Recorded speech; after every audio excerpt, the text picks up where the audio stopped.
Police station गुन्हा number 84/2026 प्रमाणे गुन्हा दाखल आहे. त्यामध्ये फिर्यादी राजेंद्र माणिक आहिरे, विभागीय अध्यक्ष महाराष्ट्र राज्य माध्यमिक उच्च माध्यमिक यांनी आमच्याकडे तक्रारीच्या अनुषंगाने आम्ही अगोदर प्रथमतः चौकशी केली. चौकशी करून त्याच्यामध्ये सकृतदर्शनी गुन्हाचं दिसत असल्याने त्याची परवानगी घेऊन आम्ही गुन्हा पोलीस स्टेशनला दाखल केलेला आहे.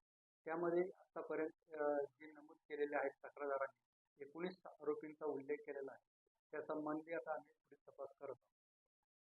1,24,00,000 अनुदान लाटल्याचा फिर्यादीमध्ये उल्लेख करण्याचा तक्रार दिलेली आहे. कशा प्रकारे गुन्हा केला गेला यामध्ये जो गुन्हा केलेला आहे जनता शिक्षण प्रसारक मंडळ अलिबाग जिल्हा रायगडचे यांनी दिनांक 6 नोव्हेंबर 2018 ते 12 फेब्रुवारी 2026 दरम्यान खोटे बनावट डॉक्युमेंट करून विना अनुदानित शाळा अनुदानित दाखवून त्यामध्ये तसं शासनाचं अनुदान त्या ठिकाणी मंजूर करून शिक्षकांना त्याचा पगाराचं वाटप केलेलं आहे आणि त्या बनावट जे डॉक्युमेंट आहेत त्याच्या संबंधी आम्ही पुढे तपास करतो.